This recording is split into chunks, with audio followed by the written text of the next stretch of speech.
बना के ले आए, बनाइए, पहले नंबर करो क्लास बात।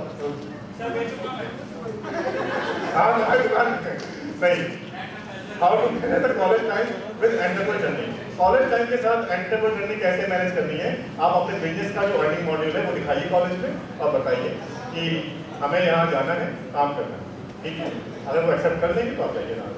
कॉलेज में आपको परमिशन देनी पड़ेगी, प्रोटोकॉल बताने पड़ेगा। कई कॉलेज ऐसे होते हैं जो जॉब के लिए ये देते हैं, ठीक है। हाउ टू टेक योर हो गया, हो गया ना। How can I build a great team, हो गया sir. Tell about your motivation, ideation, coordinate, पता है बिजनेस मेजर कहाँ से बनेगा, रिपोर्ट कहाँ से बनेगा, कोई पता है रोज पता है तो क्या है।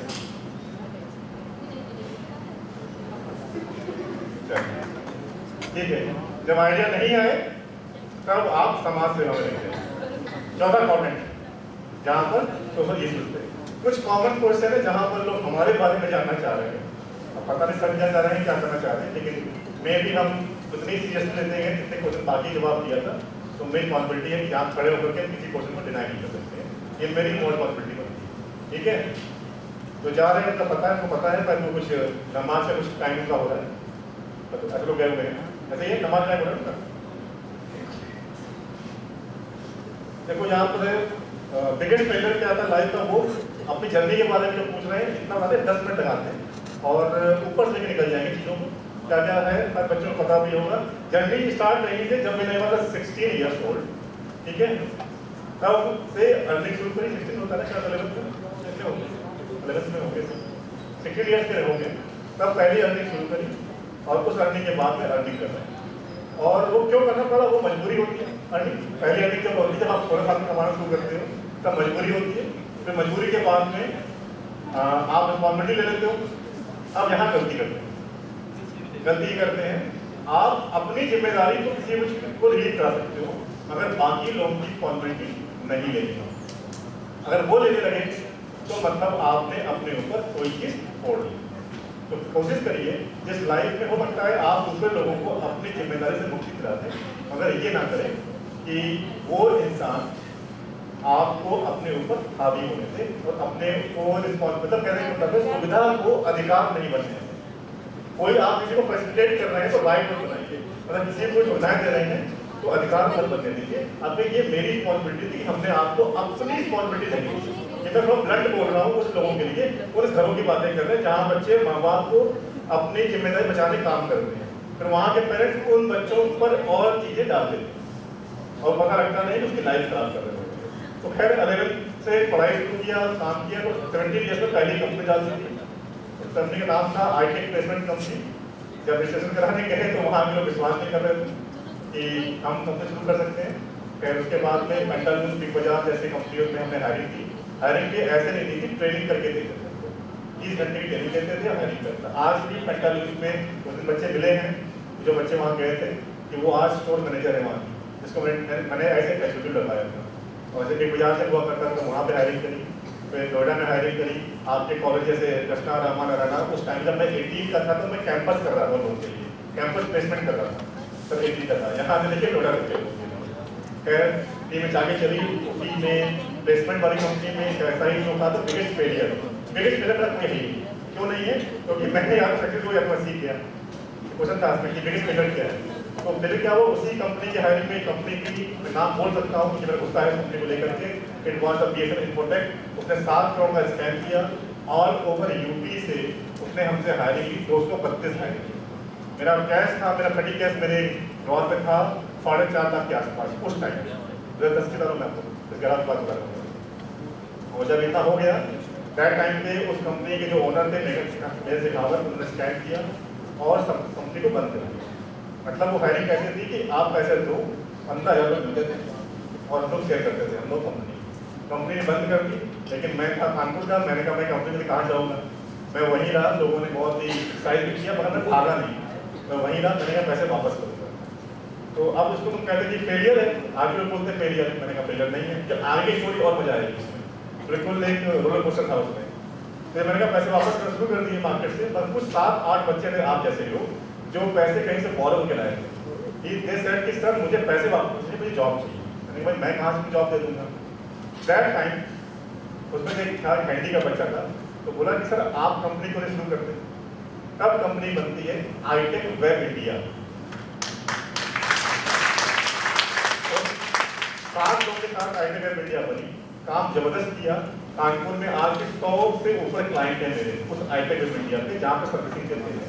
उसके बाद NIC का सॉफ्टवेयर बनाया आईटेक वेब इंडिया ने, लोकवाणी बनाया, जिस लोकवाणी पे आप लोग आज डोमिसाइल की वो करते हो, प्रमाण पत्र आय प्रमाण पत्र तो मेरे बनाए हुए, तो सॉफ्टवेयर मेरा बनाया।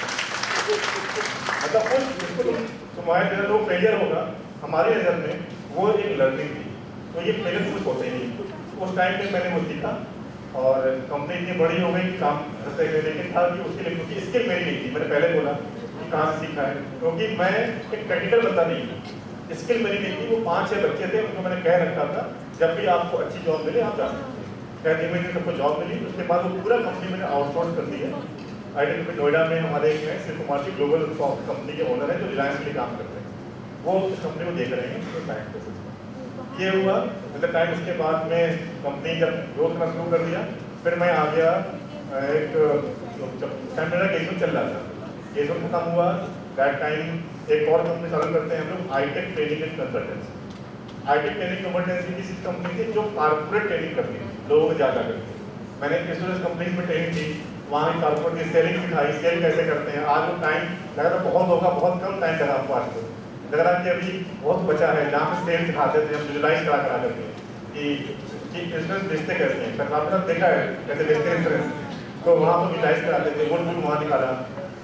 खैर उसके बाद जब काम पूरा हुआ तो बीच में सैन इंडिया है, सोशल ऑडिट नेटवर्क, जो सोशल इम्पैक्ट के लिए काम करता है। यहाँ पर CSR की फंडिंग आती है, हर कंपनी को सोशल कॉज के लिए फंड देना पड़ता है, कॉर्पोरेट सोशल रिस्पॉन्सिबिलिटी। जब वो फंडिंग शुरू हुई तो मैंने उसकी ऑडिट करी, चोलामंडल की, श्री राम फाइनेंस की। तो मुझे पता लगा कि सोशल कॉज पर कोई काम नहीं हो रहा, पैसा आता है बढ़ जाता है। उन आदिवासी लोगों के पास चप्पलें नहीं होती थी, वो उनके लिए फंड आता था, लोग जाकर के चप्पल देते नहीं थे। तो मैं जब ऑडिट पे गया तो मुझको वो ऑडिट पे ले गए कि मैं दिखाते हैं एक पेन दिखाने के लिए। तो मुझे वो जानबूझ के ऐसी जगह से ले गए जहाँ पर कोई कीचड़ हो, पानी है। तो उनको लगा मैं नहीं जाऊँगा। मैंने सूट निकाले, मैंने ऊपर किया, मैं घुस गया नी तक में। जब मैं अंदर किया पाने के लिए, एक आदिवासी महिला को पेपर्स नहीं दिए, बल्कि फंड आएगा। यहाँ पे इंसान कहाँ गिर गया, तब मुझे लगा कि CSR पे काम हो सकता है। तब वहाँ से जब लोग निकले तो फंडिंग पास नहीं हुई। चोलामंडल को विजन केयर में यही हुआ, ट्रक ड्राइवर को चकमे देते थे वो फ्री कॉस्ट, वहाँ पर भी ये हाल था। तो मैंने कहा CSR के में बहुत स्कैम हो रहा है। मैंने कहा तो ये फंडिंग जो है CSR की, उनको उठा के कहाँ डालेंगे, एंटरप्रेन्योर्स के लिए। तब दिमाग में आया कि काम करते हैं, अब इतना कुछ देख रहे हैं। तो ये प्रॉब्लम मेरे साथ में थी कि उस टाइम मुझे कोई मेंटोरिंग वाला भी मिला नहीं। तब मैंने शुरू करा मेंटोरिंग सेशन, कि एज ए एंटरप्रेन्योर हम लोगों को हेल्प करेंगे, जिससे कि लोग कुछ न कुछ सीखेंगे। फिर वहाँ से फिर PhD हुई।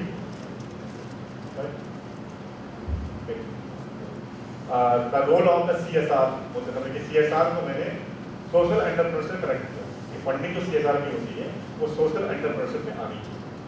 और उसके बाद ये जो जर्नी जो मैंने बहुत आराम से बता दी है बीच बीच में, और इसके बीच में अब एक चीज़ छूट गई इंपॉर्टेंट कि वो पैसा कहाँ से आ रहा था।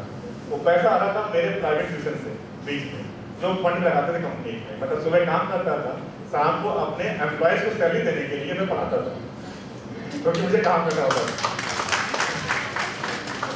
हाँ, लेकिन ये है वो मेरा जो अल्टरनेटिव बेस था वो बड़ा महंगा था। मतलब मैं 1 घंटे में चार्ज करता 5,000 रुपये के आसपास पढ़ाने का। और अभी IIT में काम करने के पहले मेरा मैथमेटिक्स सब्जेक्ट है, मैं बड़ा मतलब मुझे मज़ा आता है एंजॉय करने में।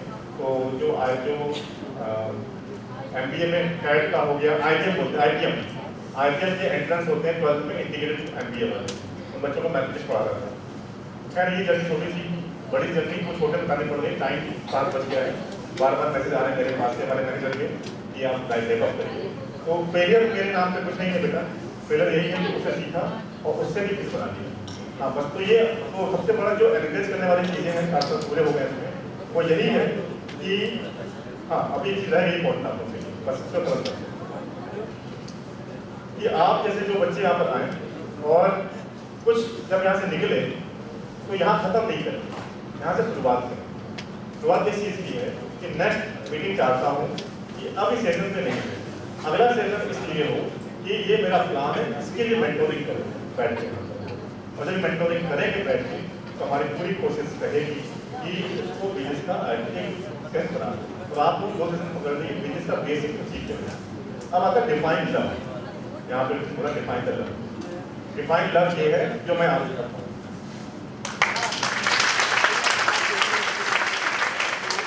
मुझे आपसे अभी कुछ नहीं चाहिए, ना चाहिए था, ना लिया है। जहाँ से निकलो तो खुश होकर निकलो। ये यूथ जहाँ से जो निकल रही है वो बहुत खुश होकर निकले, और ये जब निकल ये बता के निकले कि सर मतलब कुछ अलग हुआ, जो हम बेवकूफ़ बनाए जा रहे हैं मार्केट में पैसा ले करके, तो एटलीस्ट फ्री भी बेवकूफ़ नहीं बनाए गए। तो यहाँ पे वो ट्रीटमेंट जो फील किया हो, तो मैंने कोशिश करी थोड़ी बहुत स्पेसिफिक रिसोर्सेज में, और ये मेरा और आपका एक प्रेम की बात है यूथ के साथ में। लेकिन हाँ, प्रेम वहाँ पर वो है जहाँ पर जिससे करते हो उसके लिए सब कुछ छोड़ सकते, पर मतलब कहने का है उसको छोड़ने का मतलब उसको भी छोड़ सकते।